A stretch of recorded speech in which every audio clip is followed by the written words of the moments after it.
prends le fait d'avoir eu des études comme une chance. Et je voudrais partager ça et parler de ça. Parce que toutes mes sœurs, vous savez, ils parlent de réussite, entre guillemets. C'est quoi la réussite?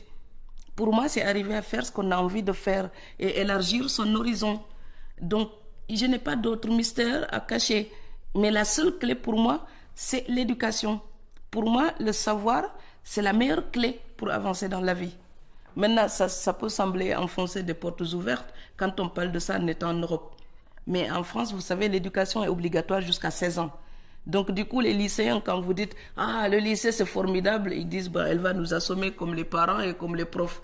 Mais oui, mais en Afrique, je ne me lasserai pas de les assommer. Oui, l'éducation, c'est une clé parce qu'elle a changé ma vie.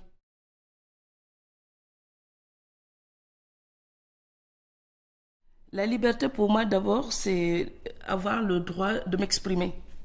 La liberté pour moi, vous savez, quand il y avait la tragédie de Charlie Hebdo, j'étais à la manifestation de Strasbourg et quelqu'un qui voulait prendre une photo m'a demandé pour toi c'est quoi aujourd'hui la liberté.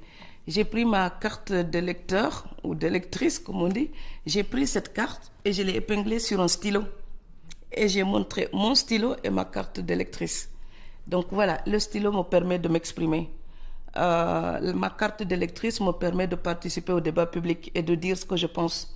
Peut-être que je n'ai pas le pouvoir de changer les choses, mais j'ai le droit de dire ce que j'en pense. Et donc cette liberté-là, c'est aussi la liberté d'aller vers les autres, d'apprendre des autres, mais d'échanger ce que j'ai amené de chez moi. La liberté, c'est être avec vous et avoir le simple droit d'exister exactement comme vous. C'est regarder l'autre et lui accorder la même liberté que je me reconnais. Et c'est pour ça que je parle de la nécessité de l'éducation en Afrique, parce qu'on parle beaucoup des droits de l'homme, mais pour défendre ces droits, il faut les connaître.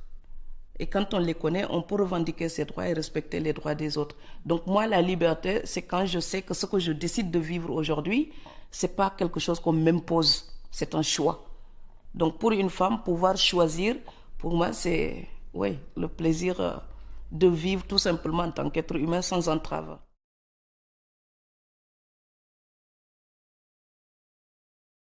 En Afrique, l'accès à l'éducation, la grande éducation, ça reste plus difficile pour les femmes. Pourquoi? Parce qu'on a encore des archaïsmes qui demeurent. Donc, quand il y a parfois des difficultés dans la famille, pour le cas que je connais le mieux, le Sénégal, dans les zones rurales, ce sont souvent les filles qui quittent, qui vont aller travailler en ville pour aider la famille. Moi, je trouve que c'est un mauvais calcul. Je suis d'accord pour l'éducation des garçons et il faut l'encourager, la soutenir. Mais éduquer les filles, c'est aussi éduquer l'ensemble de la société. Parce que d'une manière générale, ce sont les femmes qui souvent sont à la maison à éduquer les enfants. Donc améliorer l'éducation d'une femme, c'est améliorer l'éducation de ses enfants. Donc c'est moderniser la société. Et je pense que le développement de l'Afrique passera aussi par une formation des femmes.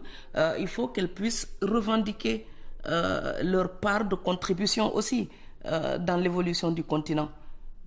Si la société c'est des hommes et des femmes, ça veut dire qu'elle ne peut pas progresser d'une manière déséquilibrée avec des hommes absolument modernisés, intellectuels et formés et des femmes complètement ignorantes. Ce serait une société absolument bancale. Vous savez, nos mamans sont des combattantes.